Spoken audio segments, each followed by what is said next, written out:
Well, I appreciate you jumping on. I'm excited to wrap with you today. The goal with my podcast is I'm trying to challenge underlying assumptions that are pervasive in our culture right now. And one of them is successful people came from wealth. I think there's always privileges for sure, but that it's hard to make money now. It's hard to be successful now, and that it's when you see people are successful, it's like they had a one up coming out. And I think a lot of successful people eventually get a certain humility where they recognize, hey, there's a certain amount of luck to this, and certainly I either had great parents or I had a great situation come my way. But most of us have had lots of challenges, early failures, and a willingness to not give up that led us there. And that's really what I'm always trying to get to, because that's the message I want people to hear. I want to hear a message of hope, and then to be able to extrapolate what are the behaviors, what are the characteristics that lead to lasting success? What do we consistently hear from people who are winning by their definition, by the way? I don't think there's a one size fits all for success, although generally it does fit into the big three, right? Which is, and I ran into anybody who doesn't want to be healthy, doesn't want to be wealthy, whatever that looks like, but certainly financially free, and then have healthy relationships. So that's kind of my intent. So, and I love it. All three pillars that I focus on in my day to day. So I work out every day. ADHD, ADD by nature, dyslexic, grew up. So, I grew up, thank goodness my parents are still together 40 something years, in a good spot, but I was not the easiest child growing up. Definitely had learning disabilities and challenges, and everything that I have gotten to today is through actually that is hard work, right? So lots 40 of years they've been married. That's amazing. yeah, What, they're what they're province are they in? they're in Quebec. They're in Montreal. Yep. Yeah. Uh, that's amazing. And how do you say it's Garellek? Am I saying that right? It's Garellek, actually, but Garellek. a Okay. lot of people say Garallek, like they Yep. can't. It's fine, whatever. At this No, point, Garellek. yeah. Montreal is easily on the short list of my favorite cities in North America. It may be number one, but it's definitely on a short list. I love Yeah. Montreal. There's Great food, great nightlife, good yep. culture. Especially you go down Old Montreal, it kind of feels like Europe, right? So lots of interesting stuff for sure there. Yeah. Yeah, you do feel like you're being transported to Europe, which is cool. The cobblestones and all Yeah, those the old world buildings and the yeah. vibe. Lots of beautiful people, lots of great food. Yeah, Yeah. it's a fun city. We do a conference there at least every other year, so I always look forward to it. Very cool. Well, maybe I'll have to come out to the conference, I guess, the next time around. I'd love that. I'd love for you to come. It'd be great to meet you in person. Do you ever make your way to SoCal? I did. We tried a couple of times to get this done in person, and it Yep. just the schedules just didn't really work out, unfortunately. But I used to come to SoCal more often because we had an Orange County office. We technically still do, but my business partner moved from California to Idaho about a year ago, so doing more Idaho trips than California trips lately. So funny. And I moved from California to Washington, which is right next to Idaho. Yeah, yeah. Probably for very similar reasons, I would guess. But Well, quality of life drastically improved, I'll tell you that much. So it's been amazing. I love when I'm down here, it's all business. So I work a lot when I'm here, but and I love that. And then I go back and I work on my farm, and I get to think deeply about things, and I'm more rooted, more grounded, and yeah. just slowing down, and I'm loving it. That's amazing, man. Yeah, I've kind of been following you for a little while since so Holly, our copywriter, I guess, is friends with someone over at your organization. That's how we kind of connected. Yeah. And so I've been following you on Instagram for some time, and a lot of the philosophies that you speak to are really kind of resonate with kind of how I think. And hearing that, I spend a week or two working really, really hard, and then I go back to my homestead and work on the farm and do stuff with your hands, like that's my jam. Like Me too. I want to build a off-grid cabin this summer with my son, and like I'm all about survivalist lately. Like I'm just it's interesting how you kind of progress, right? So Yeah, I love that. I agree with you. I left Washington knowing I was going to come back, but I felt like I would give myself pretty good advantage making my way in Southern California than in the country where I grew up, even though I absolutely loved it. And I Yeah. promised myself I'd come back. So it's funny because my social media presence and my personal brand reflects three-piece suits in Yeah. business, which is, Put on a nice shirt for you today. So yeah, I appreciate that.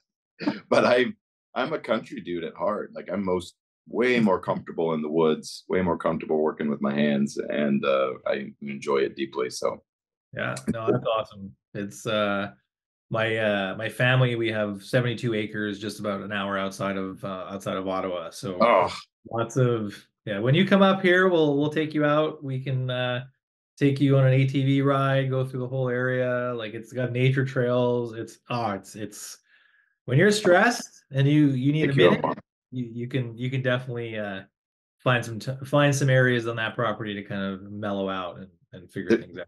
There was some really interesting research that I just came out in, I think it was Science magazine, that was saying that trees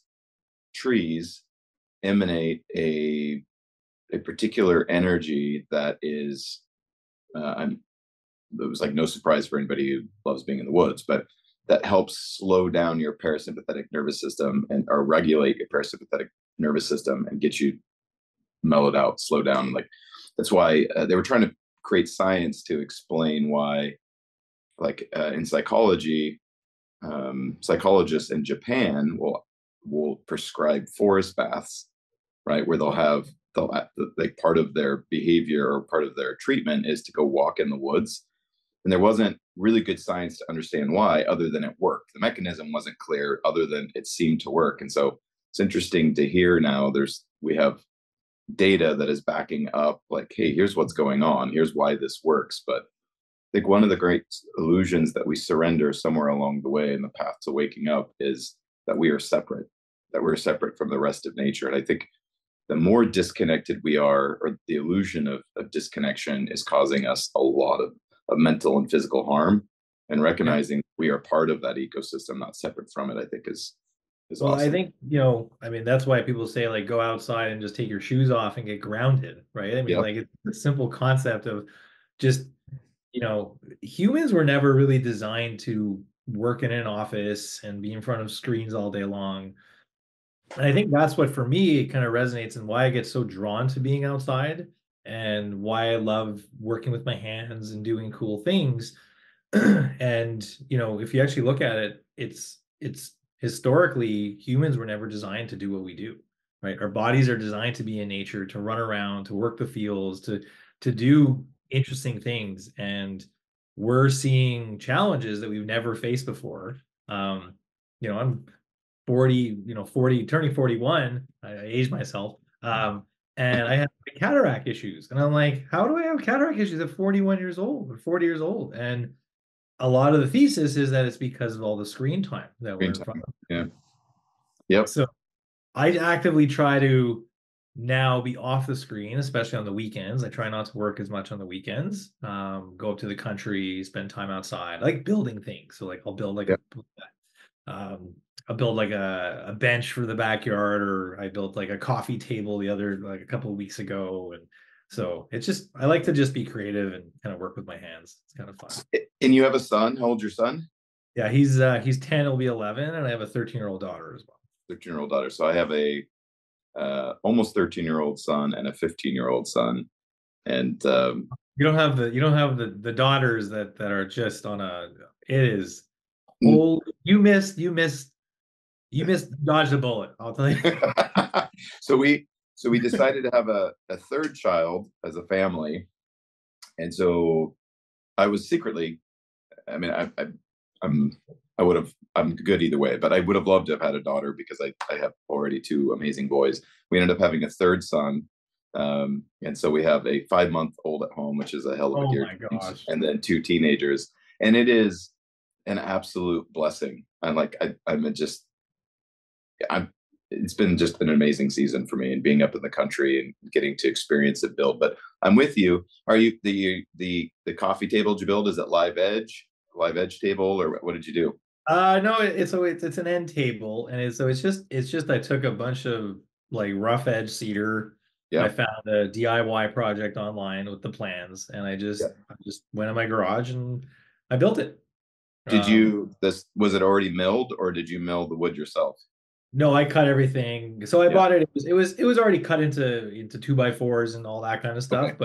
But I use the miter saw and all that kind of stuff, so that's not an issue. I love So it. fun fact about me is that I quit. I was a heavy cannabis user for 20 plus years. Used it for anxiety, all that kind of Yeah. stuff. I quit about 6.5, 7 months ago, and I need to be busy all the time, right? So I find these little projects like building an end table or something, or I'll clean the garage, even though the garage doesn't need to be cleaned. Right? So that's kind of the philosophy of where all that like extra work kind of comes from. But yeah, I miter saw, table saw, like I do all my own home renovations. I redone a bathroom, redid the basement, lighting, electrical, plumbing. I won't do gas. That's the one thing I won't touch is gas stuff. I will hire a The risk professional. to reward isn't worth it for Nope, you. exactly. That's fine. So, but So, yeah. so you're in the cannabis industry, yes or no? I was reading So over somebody that your bio. It sounded like you had been playing in the cannabis space based on some of the companies you were so managing. I got involved in the cannabis industry many years ago. Still very fond of it. Still think that there's a place for it, and there's a lot Totally. of benefits. Yep. Uh, but just over the years, it wasn't really kind of, for me personally, the consumption aspect wasn't really working super well. And so when I invested early on in a couple of cannabis companies, I was part of a startup called Nordic Leaf that was trying to build a 260,000 square foot manufacturing facility. It was a $25 million round. We got to about 21 million in capital, and then the whole deal fell through. So that was super fun. Welcome to the canopy space. Welcome to the funding new startup space. But Yeah, exactly. It was an aggressive project for sure. But then now I have a couple of little things. I have this kind of brownie mix. It's called Just Add Cannabis. So you really I love it. it's a brownie mix that basically will take the THC or CBD that you put into the brownie mix and it'll evenly distribute it across all the entire brownie mix. So you're not getting like one piece that has, 30 grams of THC and then you get another piece that's got 2 grams of THC. So the idea is that it equal doses everything, right? So are you using, I'm guessing, some kind of fat soluble diffusion then? How are you getting Honestly, it? I have no idea how the technology works. I licensed it from this bakery out of Toronto. They do the Aurora cookies, and I have licensing for muffins and cupcakes and brownies and other things like that. So Which is huge in the edible space. It's tricky. It's gotten better, I think, over the years, but it's tricky how you could eat something and barely feel it, and then another time you're on the floor. yeah, I didn't grow up using cannabis, but based on kind of what our options are currently for sleep aid, for pain um, mitigation, and things like that, even inflammation, I think cannabis is a better alternative to what most people are using. So I'm excited that we finally decided, at least in most of North America, to start to regulate it and decriminalize it and make it a viable option for people. I'm personally, to your point, not a huge fan of it, though I will from time to time use it for pain and sleep aid. yeah, But I'm not a an avid user. But that doesn't, to your point, what you're saying is like it doesn't. That's not me against the industry or thinking yeah. that not a great viable product for people. But if you recognize at some point in your life, it's like, this no longer serves me. I don't think this is best for my health and my behaviors, my habits, and you decide to wean yourself off it. I think that's awesome. What Yeah. was it that made you decide, hey, after 20 years, I think it's time to wind this down? So my consumption grew over COVID. Obviously, It Canada was had. only you. It was only you. You were the Yeah, only that's one. only me, right? I was the only one who had a problem. I mean, Canada especially, we were under so many lockdowns and That and was just crazy. wild, dude. Like, I don't even think people have a clue of what level of mandates were put in place on the Canadian population. I have so many Canadian friends that I was feeling it for them because they were sharing what was going on. It made what was They going on in were they the were U.S. look chill. they put caps on the number of kids that can sled on a hill. They were throwing sand and salt on ice skating rinks outside to prevent people from playing hockey. You would, if you sat on a park bench, they would give you an $880 ticket by law. Like there was crazy What? stuff. Yeah, Dude. wild stuff. Wild stuff. Like you couldn't have, like we went to the point where it was like you can have X number of people in your backyard. So at first it was two, then it was five, then it was 10, right? At one point you couldn't have anyone even on your property. It was Well, that strict. So naturally my consumption just grew, and I wasn't using it for the reasons I started using it for, which was supposed to help with some of the anxiety and the sleep. My consumption started growing exponentially. And I kind of sat there one day and I was like, you know what? This is just not suiting me anymore. I would get heartburn, I'd feel it in my chest, heart palpitations. And honestly, I think my anxiety got worse by yeah. using more of the product. And so I quit cold turkey, full stop in September. And it was a trip. The withdrawal was real. But it's pretty cool. I'm in a group now with like about 150 people we met on Twitter, and it's all about like 2024 going cannabis free. And so pretty Dude. cool that lots of people are kind of thinking the same train. I don't drink alcohol either, so I'm pretty clean in that perspective.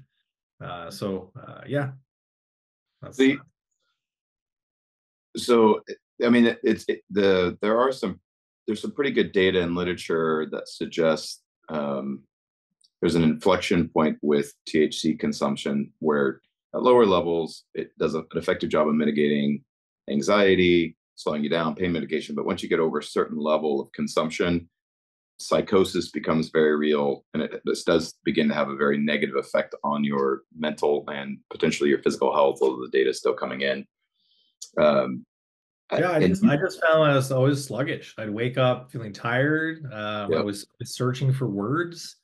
yeah. I couldn't sleep, so I would consume more, and then and ultimately I just said enough is enough, and this isn't suiting me anymore. And don't get me wrong, I still get cravings, and I still want it, and all that. But for the most part, it's been a positive outcome. Well, I want to touch on this, but I want to go back to something you said. You're just talking about the lockdowns and COVID, and so many of the podcast guests I've had on reference 2020, 2021 as a pivotal moment in what they're doing now or how they pivoted. Some wrote books, some started a business, some sold a business. I think we're going to look back at it. It's and kind of, and you see this now even in our shared language, collective language will say things like, oh, that was before COVID or Oh after. yeah, But it is a benchmark in history at this point. It's like pre-COVID, post-COVID, and it, yeah. it did something, I think, to the psychology of people that I think there's going to be potentially, we'll look back and see that there was a lot of positive resolutions within the human spirit related to it. I highly doubt that was the design, maybe even the intent, but I think there was the human spirit isn't easily contained. And I think the challenges that were brought about by that time period, we're going to see a lot of positives from that. And you're going to see more positive stories. But on the other side of it, I think there is a solid argument to be made that the cure was worse than the disease, Oh yeah. meaning how we decided, how we thought was most appropriate to handle this was probably worse than the disease itself.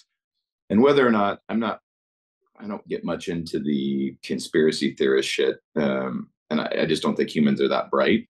But whether or not this was intentional or not, I think fear and just general human behavior can explain a lot of how we tried to prevent the spread of the disease.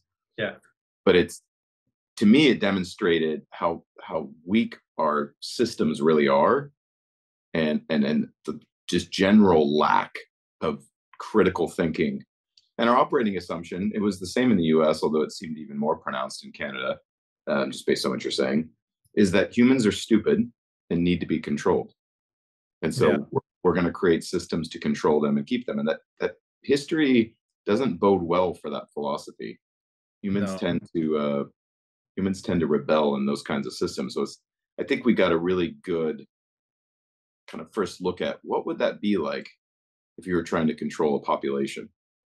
I think you mentioned critical thinking, and this is something that has been on my mind for years, and it's something we even look at in our business is like we don't want to micromanage people. We want people to come to the table with fresh ideas. One of our corporate values is diversity, but it's not in the sense of diversity in the sense of cultural diversity. It's educational diversity, Mm, critical thinking, right? And love it. how do you tackle a problem? And one of the things I always had an issue with how things were handled with COVID was I always felt it was like a horror movie. I'm just, can I curse? Am I allowed to say You're drop? 100%. Yeah, Yeah, I can say drop. Okay, perfect. you're in a safe space for that. Safe space. All right. So my analogy is always like the way COVID happened is it was almost like a horror movie, right? And like if you think of horror movies, everyone's always together, right? Like it's everyone's, shit breaks down, shit's fucked, right? And you have a clear path out the Out. door. And Billy and Bobby decide that they're going to go run off to save Jimmy, right? Yep. And run up the stairs instead of out of And what happens? Everyone, basically, long story short, at the end of the movie, you got two people out of nine people left sitting there in a pile of blood, piss, and shit, and looking at the stars and saying, "What the fuck do we do now?" Right? And that's what I kind of felt COVID was like, right? So it's just we don't learn from our own mistakes, and you know, again, in human nature, I think everyone is trying to be, I think humans in general are trying to be good people, right? And unfortunately, I think we missed the boat on that. And some of the some of the worst sides of human nature came out. But at the same time, you talked about how there was positives. And like I can say personally in my own life, my family life got a lot better. And I think it really forced people to look in the mirror and say to myself, do I want my marriage to last? Do I want Yes. my friendships to last? Do I want my relationship with my families to last? And for those people who are able to step up to the plate, right? I think that really made a big difference in their family life and family values. Same thing even in our business. Like me and my business partner got closer over COVID in a lot of sense because we were faced with challenges we never faced before. Yes. And and again, you can approach the situation either like boo-hoo, pity me, or you can approach the situation as like, yeah, this sucks, but let's just gut it out. Let's get into the trenches and figure this thing out. And I think those companies and those people and the business owners and if you had all the time in the world to make positive changes in your life, and a lot of people didn't, but a lot of people did. So It beautifully said. When it first happened and when President Trump at the time comes on, 14 days to flatten the curve. I got all my team, and my core business is we do big sales and marketing campaigns for some of the largest telecom companies in the United States. And our primary mode, although we're omni-channel, our primary mode is face to face. So yeah, that's pretty problematic for a face to face company when suddenly you can't talk to people. But I got all my management team and all my executives on a Zoom call, and I said, listen, there's going to be two groups of people that come out of this time period: people who blame COVID for where they're at, and people who um, praise or acknowledge the conditions that force them to change and look back and go, if that wouldn't have happened, I wouldn't have made the adjustments. I wouldn't have learned. I wouldn't have reset. So I was really advocating for let's see this as an opportunity. It's a pause that allows us to consolidate and really begin to understand what we're about, what are our values, what do we want. And so you're right. A lot of people kind of reset. And I think we're still seeing the reverberations of that in our culture where people, and there's negatives and positives to this, and I'd love to hear your thoughts on it, don't want to work as hard, don't want to be in where they're all about just their careers. That reset helped them to go, wow, family matters, relationships matter. They made lifestyle changes, some for the worse, some for the better, but they're, again, I don't think that was the intention, at least not for the human Perhaps at a higher level there was an intention there, but at the human level, I don't think that was the intention. But I think that it did provide pause to allow people to reset, recalibrate, and figure out what they want. And I think we're going to continue to feel those reverberations. But I would take note, as you obviously did, on how our governments responded to that, and whether or not we're going to be okay with that again. Because I promise you, more conditions are coming that are going to lead to those kinds of behaviors if we don't do something different. Yeah, unfortunately history repeats itself a little bit. I Yes. hope that people are a little bit more they ask more questions this time around or next time around. I think that people need to be more prepared as well. So, I whether that's having a couple of weeks worth of food, whether that's, some survival techniques or whatever. But I think just in general, I think people need to be a little bit more prepared for what is coming, and something is coming because, we thought we were invincible and we were not, right? And so again, I hope our governments look at this and learn from their mistakes and learn from what had happened. But unfortunately, I don't know that that's actually going to happen. But it's Change not seems to be super slow. political or anything. But Yeah. But yeah. so you, kind of backing up, you grew up in the country then. Am I correct in saying that? You No, I grew up in Montreal, Quebec, Canada. proper, but did you always have land then? No, No. that was only recent. We actually, the family, it was my wife's family who purchased the land Okay. during COVID. It was actually December like 2020. Um, Yep. so so no, I grew up in the suburbs, Jewish private schools, went to Yep. Jewish university, but I'm one of five children, so I was the problem child, black sheep in the family, right? Yep. um, yeah, so no, I didn't grow up in the country, but love and the country stuff's always been kind of like always felt like connected to it, but more so now as I'm kind of older and my kids, enjoy going out there and spending time on the property and it's just a cool, I don't know, there's like you said, there's something about the trees that just relax your parasympathetic nervous system and just kind of connect you with the world, right? And take you away from, obviously we're having a podcast here, which is great, but it takes you away from the social media and the Yeah. always the FOMO of feeling like having to feel connected, right? Yeah. So, Yeah. So you are family Orthodox Jew or Jewish by just connect so my great family culture? is, I am not the hopefully my parents don't watch this, but I always get nervous that my parents are gonna just one day like search me online and just see all this shit that they never do. Or they know and they play down entirely, right? So no, my family's Orthodox. I did grow up Orthodox. I am not Orthodox really at the moment. I'm more traditional, so I go to synagogue on the weekends and Yep. do all the holidays and teach my kids the rules and the Judaism and all that kind of stuff. But it's more for me, Judaism at this point in my life is more about being a good person than anything Totally. else, right? Totally. And I can follow all the rules and laws, but if I'm an asshole, then like, are you really like being a good Jew? No, I don't think so. So for me, I may not keep kosher 100%, but for me, it's about, my friend calls me up and says they need help. I'm dropping what I'm doing and I'm going to go help them.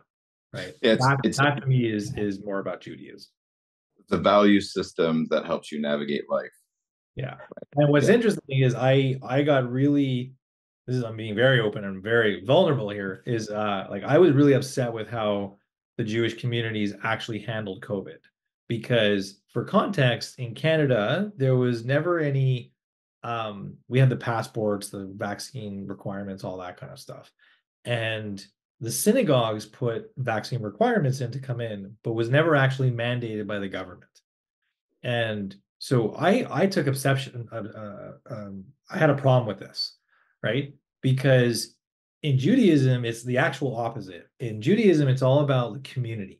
And if someone is diseased, right, in the Bible, in the Torah, if someone is diseased, you actually send them out of the community for a couple of weeks of isolation, And then when they come back in, you celebrate them coming back into the community. Whereas what we did, we, the Jewish communities around the world, exiled people for not following something that really should never have been put in place in the first place. And so I took real obsession to that, because I couldn't get on board with it at all. And I actually boycotted a number of synagogues and refused to go back there, because that to me was not Judaism. That is fundamentally the opposite of what Judaism was designed to be, right? So yeah, I love that. I agree with your sentiment. I would say that there is Levitical precedent for the action of isolation, and you brought that up, right?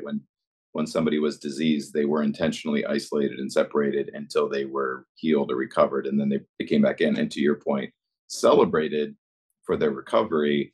But I have a dear friend that practices Judaism, and his explanation of it is very similar to yours, which is for him, it's just a set of tools to help him navigate life, and it provides for him discipline and structure, and then showing up for humanity. And I love that. I'm like, I get it. So that's very, very cool. And I hear you. That wasn't the only community. I know. I just community that responded that way. I will say, for what it's worth, it seemed like most of the Christian communities went the other direction, and they were pissed off that they couldn't gather, and did the opposite, where they're like, throwing up a rebellious vibe to, we're going to meet, we're going to congregate, which is interesting. Yeah, it's interesting. The way it was just an interesting time in history. Right? It was, and I think we'll look back at it as that. Like, we're going to point to that. Be interesting. So I want to get into kind of early entrepreneurship. But what did your mom and dad have been married for 40 years, which is incredible. That's a statistical anomaly. I know. But they're like inseparable too. Like, they go everywhere together. They go shopping. They it's a whole thing. It's a little gross sometimes, but I love that. And you're one of 5. Where were you in the birth order? In the middle? I'm number 2. Number 2. Okay, so second oldest. What did your parents do growing up? What was your example as far as work, career, profession was? Yeah, so my dad worked in manufacturing, so mechanical production, all that kind of stuff. And my mom, so he was working for one of the largest like plastic manufacturing companies in the world. And unfortunately, a couple of years ago, he was let go. So he's kind of doing odds and end jobs here and there now. How long did he work for them? 22 years. And unceremoniously released? Just relieved. Here's a small severance package and have at it. So he was always hardworking. One of 5. And then my mom was a medical assistant, so she works for a doctor's office and all that. So, but all my siblings went to the whole college route. Like, I did too. Fun fact about myself is I actually never graduated university. I'm 3 credits shy. That's so funny. I think I was 5 credits shy. I did the same thing. I was like, sometimes I'm like, what? I should have just stuck it out. And I'm like, no. I mean, I've been pretty much offered a full ride for an MBA at this point, and I'm just like, well, I'd rather spend a year or 2 on working on my business, where I'm going to learn more anyways. If I really want to get in touch with someone, I can probably get a hold of them, right? So, but so my whole family actually went. My brother's a doctor. He's actually a infectious disease doctor in New York City. Very interesting point of view during COVID and how he viewed everything. Different than you, I suppose, based on his background, or no? Yeah, different, but there was a lot of things that just didn't make sense. To him as well. Yeah. So he was questioning a lot of things.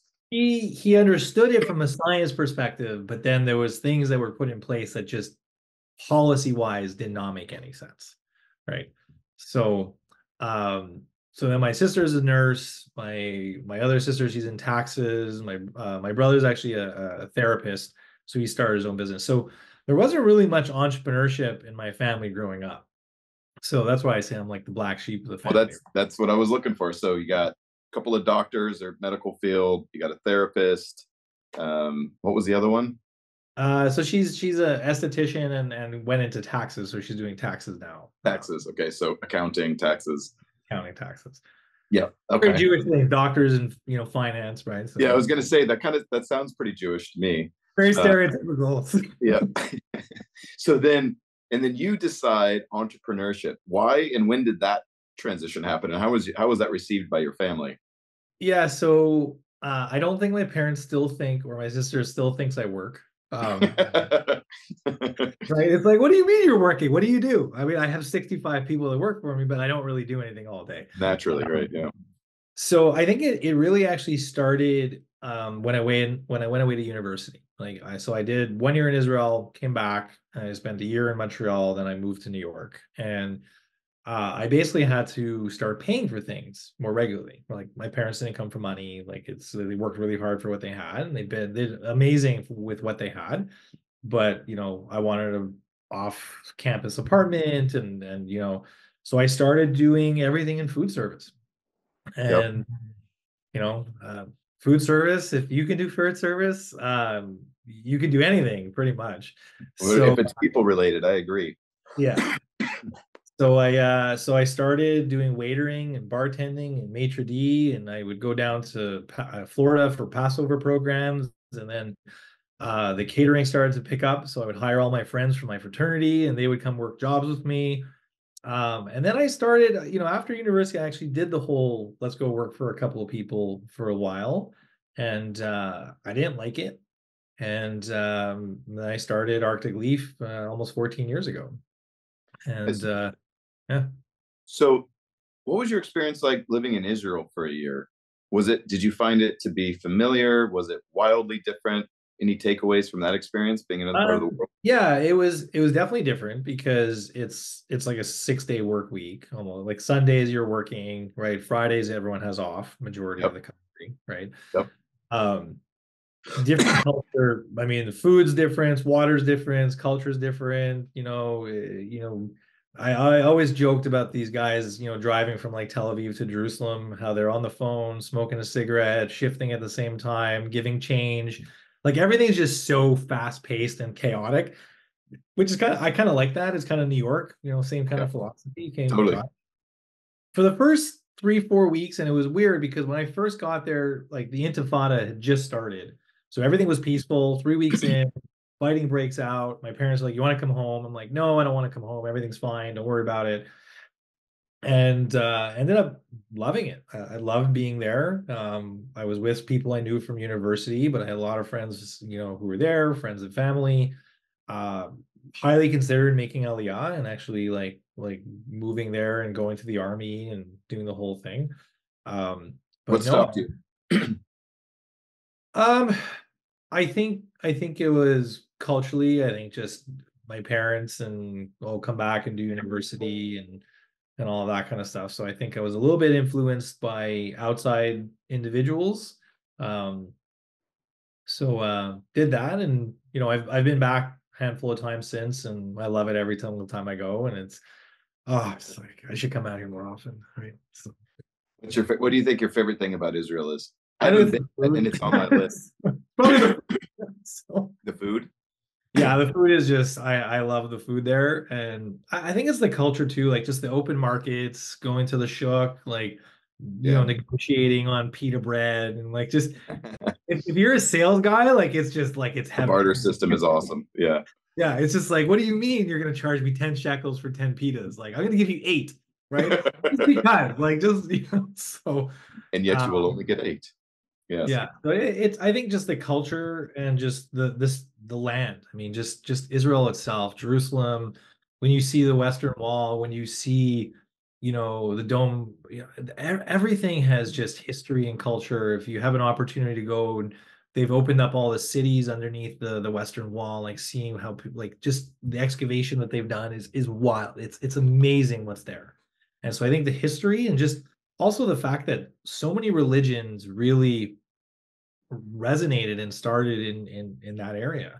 Three of the major. Well, it's interesting. I don't know if you they actually launched Netflix just put out a kind of a acting documentary series. I don't know what it's called. It's like the story of Moses, and they actually come at it from a place of Christianity, Judaism, and Muslim. and they have all different people who are experts in the Quran and experts in the Bible, the Old Testament, and in Judaism. And it's really amazing how they they navigated this situation, and just how important Moses was to the whole concept of religion, right? And how he had this opportunity to connect with God and really what I found really interesting was just even between all three of the books, right? The New Old Testament, Christianity, Muslim, everyone looked at Moses the same way. And it was really like the start of Judaism, and really the start of kind of selecting, the God of all gods. And it was a really interesting documentary. For me, it kind of resonated because it was actually really interesting to see that they followed something very close to what I had learned growing up, even though it was being reviewed from three completely different religions, right? So Two-thirds of the world's population participates in one of those three religions. Yeah. And you got the Abrahamic law, and all three religions follow their lineage back to Abraham. Yeah. Islam and Judaism split off with Hagar and Ishmael, but they all go there. And then the Mosaic laws really set the tone, which makes sense because specifically Muhammad was obviously, so was Jesus, but Muhammad was very influenced by Judaism and Mosaic teaching. So you're right. And there's far more. Religion is a fascinating topic for me for many reasons, but there is far more that unites those people groups than separates them. However, as is human nature, we tend to major on minors and focus on the points of division versus the points of unity. But specifically with those three, there's far more that unifies them than separates them. And I think it's somewhat of a tragedy that isn't obvious. Yeah, we're all cut from the same cloth, and let's all just be friends. So yeah, wouldn't that be nice? I hope and pray for a world where that's the case. What do you think? I don't want to spend too much time on it, but I'd love to hear your thoughts on the conflict in Israel right now. What's your thoughts on that, where it's going, and how it's being handled? To the degree in which you want to say anything, feel free. Yeah, listen, I think that Israel has a right to defend itself. I think Israel historically has taken a lot of care for human life. Like, if you actually look at it, they will notify people that they're entering a certain territory and giving them ample notice to leave. There obviously has been some issues recently with some, misfires and stuff like that. And I know that, Israel feels terrible about it. But I think that's the issue. And, unfortunately, that's what happens with war, right? There's going to be collateral damage. It's never good. I don't think that anyone's happy about it. And I think Israel's put in a very tough position where they have a right to defend themselves, but if they do even remotely one thing wrong, it's like, you got to cease fire, you got to stop, And I just, I don't, if something like that happened in New York City, right? What would be the response, right? If something happened in Russia, what would be the response? We know 9/11. Well, we know what happened in Russia with the response. So and Russia, we know exactly what the response. So it was interesting because for the first 2 weeks after October 7th, everyone was like, yes, Israel needs to stand up for themselves, do what they need to do. And everyone said about it, and we all talked about it. 2 weeks later, we were like, the messaging is going to change. And I just read this morning, Biden called Netanyahu, like begging him for a ceasefire and this and that. And I don't envy Netanyahu, and I don't envy Israel right now. And they're tough. They're in a very, very tough position because they're just in a tough position, right? They need to defend themselves. They need to find a way to resolve the situation. And everything was fine before October 7th. Right? It really wasn't really any issues. So it's just, I think, just a matter of finding a common ground and figuring out what that looks like, but actually sticking to that common ground. Right. So, living in Israel as you did, do you see a world where Palestinians and Jews can live together peacefully in that part of the world? I think majority of Jewish people and Palestinians want to live side by side, no issue. I mean, a lot of Palestinians, Arabs, individuals would come into Israel, would work out of Israel. Like, you look in Canada, we have a very large Muslim population. Our community's changed as well. And for the most part, we don't have any issues. We get along with them. We see them Isn't at the that park. wild? We play. Like all my kids' friends are from somewhere overseas, right? And they don't care. They just play, right? So, Why do you and I ask this question a lot because I see it a lot. It's like and especially in the United States, we're a melting pot, and it's amazing. And one of the things I think that makes the United States beautiful is we generally have integrated communities. And there are exceptions to that. I'm not saying it's all beautiful, but it's like in Southern California, it is not uncommon for Jews to be friends with Muslims and Muslims to be friends with Christians. And my hairdresser's Muslim. I've been going to her for 10 yeah, years. Like we have a yeah. great relationship. Like there's no issues, right? And it's more unites us than separates us. And from an outsider perspective relative to that region of the world. But from a historical standpoint, Palestinians and Jews have common ancestors. They're the Yeah. same people with just some different belief systems, which is just wild to me that we haven't gotten to a point in our society, human society, where we're able to resolve that without violence. And I think it's a tragedy. It shows that we're still pretty primitive, but there's work to be done, obviously. I think that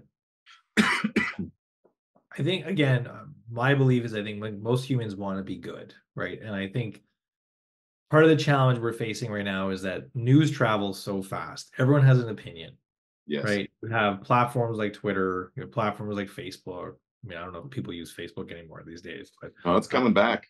It's coming back to roaring well, acceptance. yeah, I know they're crying. So you have Snapchat. I mean, there's so many platforms, right? And there's everyone. It's whoever's the loudest, right? Really is the one who creates the most havoc and chaos. And that reminds me of high school because that's high school mentality. yeah, That was high yeah, it school was exactly right. It was the class clown who could be the most mischievous, who could be the most funny, who can be the most allowed. derogatory, loudest person, right?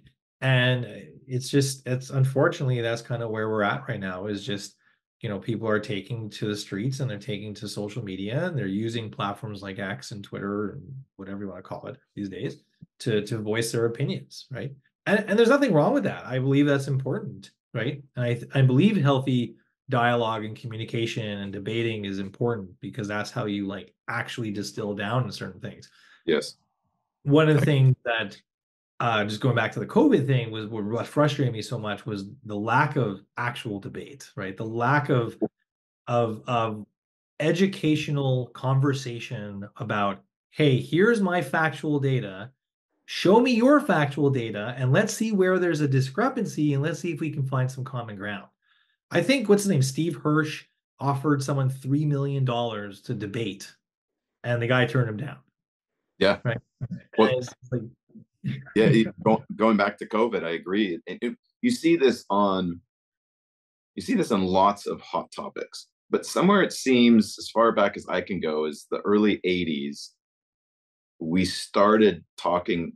There's this great messaging that went out that said, "Don't talk about sex. Don't talk about politics. Don't talk about religion. All the things that really matter." We culturally started avoiding those topics. Yeah. And instead of learning how to have healthy dialogue and learning how to work through differences, which is really important to cohesive cultures and people groups, we just started avoiding topics. It's as if avoiding them makes them go away. And now we go fast forward 40 years, and now some of the most important topics, issues of our time, people are being censored for questioning the norm or what is considered mainstream thought around something. That historically is a very bad sign when we start censoring free speech, which doesn't mean, in my opinion, just because somebody says something, it's true, but not allowing them to share what they think is to me a much bigger issue. Freedom is messy, right? I get it. Freedom is messy. When you allow when you allow people to be free, they're going to make mistakes. They're going to say things that are inaccurate. But that cost to me is far better than the cost of censoring and control. And so when I see governments or people groups go towards control, like history isn't on your side. That goes bad quick. Well, that's kind of the philosophy we take in business as well, right? Is we have a very open, transparent company. You know, we had our ups and downs. We still have our ups and downs, right? 2023 was a weird year. It was one quarter down, one quarter up, one quarter down, one quarter up, right? And you know, we had to have some difficult conversations throughout the year, but we were always very transparent. We always explained the why, and we also don't pretend to be the experts in every single thing, right? It's actually like, hey, we think we want to do it this way. Here's why. Um, I follow Dan Martell. I don't know if you know Dan or not, Oh yeah, but Dan's a great dude. known Dan years, followed his, you know, I bought his How Buy Back Your Time book, and I Yep. gave it to my entire executive team. And we implemented the 1-3-1 rule, right? It's like, you have a problem, present 3 options, and explain your reason why you chose what you did. And it doesn't mean I'm right, right? Yeah, You know, but showing your math is what you're talking about, which is incredible. That ultimately is going to teach people how to think and at least correct. help them understand you and how you think versus just barking orders and telling people what to do. And they don't have any way to fundamentally get behind what you're doing. They can't understand your math because you're not disclosing your math. And just Yeah. because you disclose your math doesn't mean it's right. But as a CEO, and you obviously know this, if you wait until you have 100% of the information before making a decision, you're probably behind the 8 ball, and those consequences are going to be worse than having 60% of the information and making a judgment call. And so we don't always have the privilege of having all the information before we make a call. We have to do the best with what we have. Yeah. Yeah. It's I think that's a very fair statement what you just shared there. Like, as a CEO, like, it's a lot of guessing involved, right? There's a lot of gut, you know, you've seen situations before, you've come across these situations in the past, and you're using that knowledge to make an educated decision. But at the same time, you know, like I said, one of our corporate values is diversity, right? Not a cultural diversity, but like, hey, what, you know, you guys have been around the block. What have you seen done before? You know, we had someone who worked at Oakley and Red Bull, right? So very big organization. So it's like, you know, one of my head of partnerships was one of those, a merchandiser, Versace. So it's like, what did Versace do, right, that made That's them so fun. successful, right? And that's me. Like, I'm trying to find all that information and kind of use that to help me guide my company, not just today, but, you know, for years to come, and also just kind of help me guide my own personal beliefs and what I want to do in my career and where I want to go. So you had some some early kind of failures in ecom, or we'll say early lessons in ecom, before you got to Artic Leaf, and Artic Leaf has been your baby for the last 14 years. That resonates with me. My company is 14 years old this year too, 2010, which is pretty wild. Um, and you're focused mostly in gaming now, correct? No, so that's actually how we started. We started in gaming. I did a cross-border merger back in 2017 with my business partner. He was in California, I was in Ottawa, and Okay. predominantly our sole focus is actually e-commerce now. So we're Okay. heavily focused. So we build e-commerce stores for mid-market to enterprise brands, generally brands doing 10 to 25 million online and 50 million offline. We have some Fortune 100 companies, some Fortune 500 companies, and we'll do everything from strategy, design, development, implementation, retention marketing, all of that stuff. So So the enterprise level. So this is somebody who's needing something more than a Shopify storefront, something that's built from the ground up to their specs a and more lot of custom. people, a lot of enterprise brands are actually migrating to Shopify now because Shopify has swam up market considerably over the last couple of years. Yep. When we talk enterprise, it's generally GMV based, right? Like brands that are doing, you know, 50 to 100 million plus in Yep. revenue, and they want to grow their brands to 250 to 500 plus. Yep. So now we'll still work with brands doing 5 to 10 million online. That's acceptable. But our sweet spot is brands that are looking to scale, that really want to work with an agency that is like highly focused on best practice, best principles in the e-commerce ecosystem. Okay. Sweet. So, and that was a pivot in 2017, which is Yeah. like a hell of a pivot from gaming. So what went into that decision? So I honestly, I hated gaming. So because it's a crapshoot. It's literally like, it is completely arbitrary if a game is going to be successful or not, right?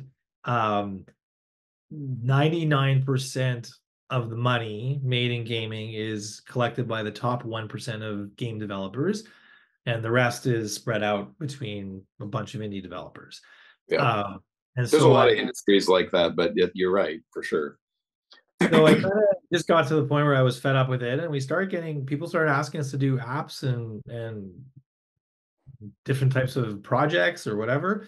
So we started focusing on that. We kind of refocused, did a brand refresh, and then met my business partner working on a crowdfunding solution back in 2015. We met in Bend, Oregon, and then a couple years later, we realized that we're both solopreneurs and let's join forces. He's much more of the operational guy and very process procedure oriented, which is great.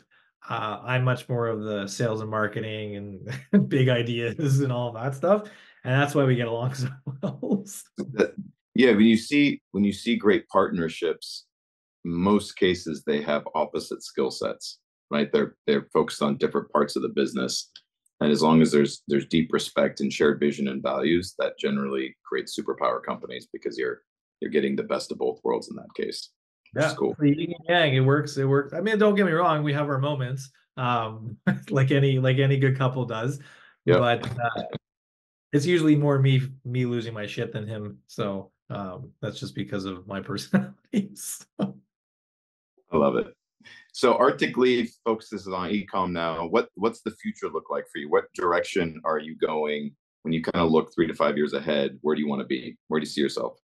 Yeah, so we're actually adding a paid media division this year. So Q3 this year, we're going to be adding a paid media. So we'll be full service, 360 holistic approach.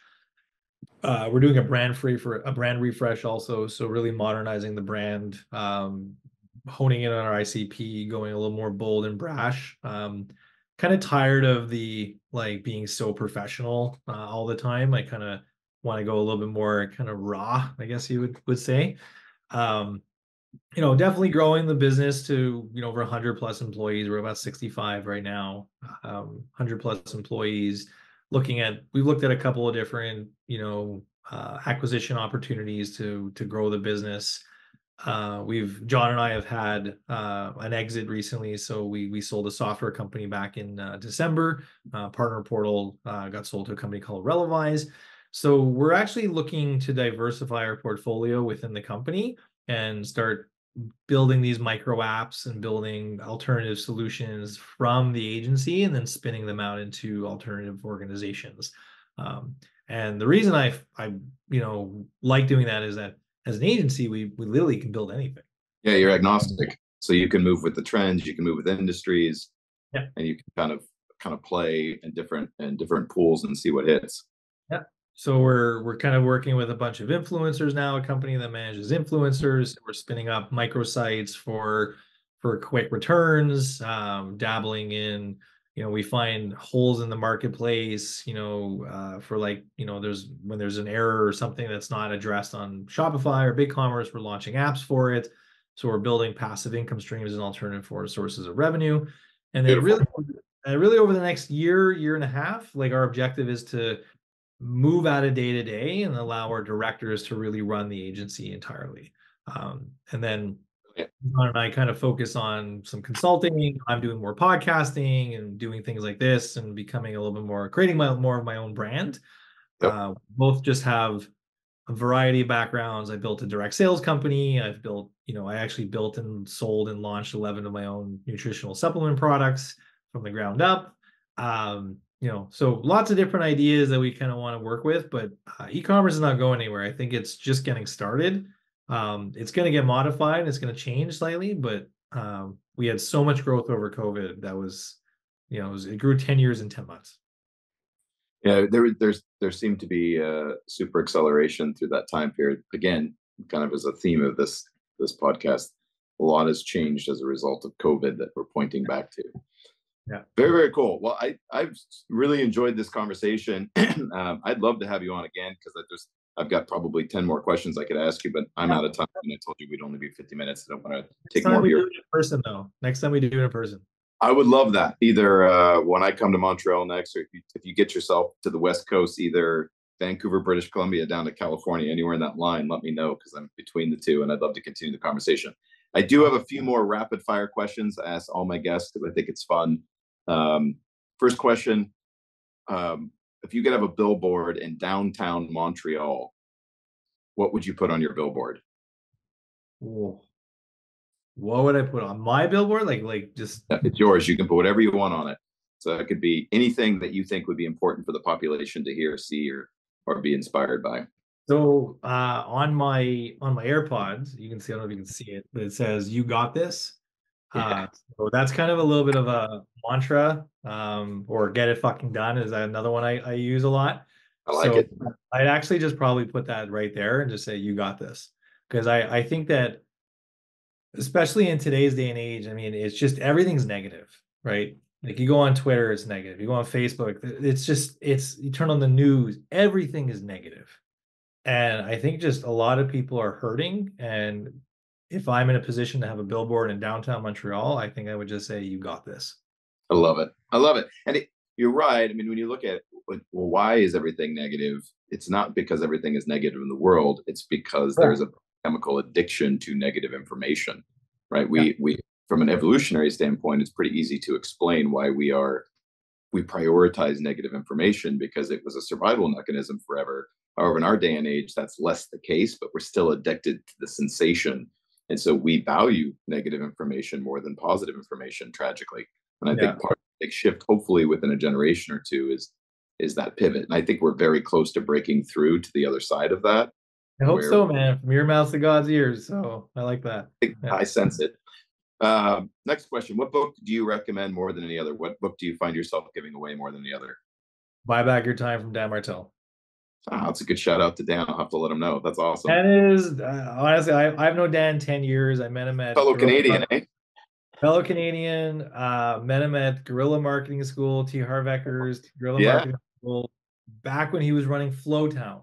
Yep. So I've seen Dan progress over the years. I am absolutely amazed. I don't know how he does it. I don't know how he delivers and stays at that vibration. And I truly impressed by that. And the book itself, I've always worked with other books. I've read, 10X Rule by Grant Cardone. I've read, I've done Millionaire Minds, I've done Guerrilla Marketing School. I went to Train the Train. I've done a lot of this stuff. Brandon Bouchard's High Performance Academy. Yep. And honestly, can say that the Dan's book, maybe it was where I was at in my life. Maybe I was just ready to go. But I hired an assistant 3 years ago. I'm on my second assistant now. Fun fact, my assistant's actually from the food industry. I met her, like, she was my breakfast server. And I'm like, my assistant quit. Like, here's my business card. Yep. And she's been great. I love people giving people chances. But honestly, that book to me was just, it kind of resonated because it was a very easy read. And the principles of it work whether you're a $500,000 company or you're a $500 million company. Yeah. Beautiful. I love that. I agree.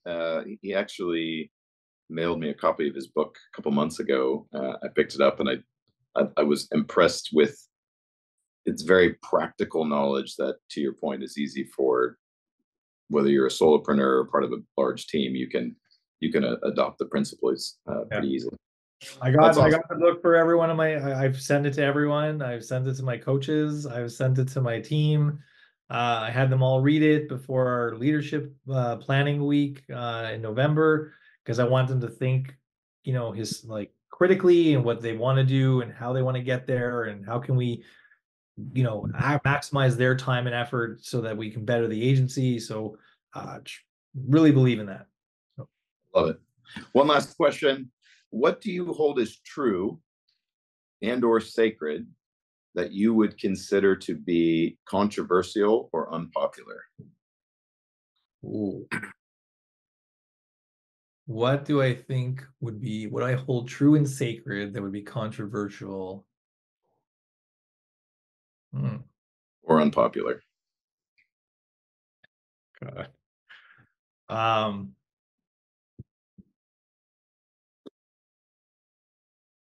it's a really good question. put on the spot here. I actually don't know. I'm trying to think It's now. fair. You don't have to answer it if you're like nothing comes to mind. Oh, there's a few that come to mind, but I'm not going to say those out loud. So, Fair enough. um, you know, I think that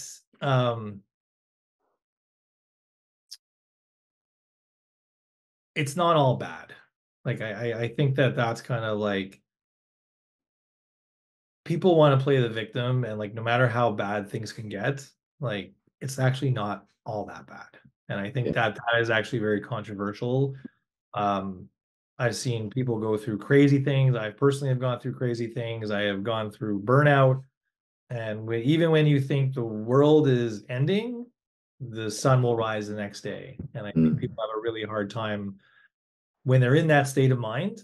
I think they have a really, really hard time seeing that. mm. That's so beautiful. Thank you, Josh, for saying that. I 100% agree with you. I think our ability to shift our perspective to something that serves us as a life skill that I think high performers tend to have, but humanity struggles with. And perspective is everything. And I think you're right. And in many cases, I would also say it's not as bad as you think, and it may not be as good as you think. We tend Yeah, yeah. to extreme I, both. I agree with that statement. Yeah, I agree with that. When you're in that euphoric statement, it's like everything's like, oh yeah, it's great. And the only reason I bring that up is hopefully it's obvious. I would describe myself as a very positive person and a positive outlook at life. But with my clients, part of one of the frameworks I teach from is we're most likely to make our worst decisions in one of those two camps, right? Our greatest successes, our greatest failures are those moments where we think it's either really bad or really good. We're most vulnerable to making a poor decision. And so I think that's a good reason to have a great community around you, to have great coaches and mentors around you, and kind of keep you grounded in both places so that you don't Yeah, miss the mark either place. yeah, I agree with that. Awesome, man. Josh, this has been an awesome conversation. We will absolutely have to do this again. It was a joy getting to know you a bit, and thank you for being so authentic and real about your experience. And for sure, if we can find a way to meet and do this again in person, we Yeah, could go easily sure. another hour. I have a ton more questions, but we're out of time. All right. Well, Sebastian, thank you for having me. Great conversation. Love your work, and definitely doing this in person next time. That's for sure.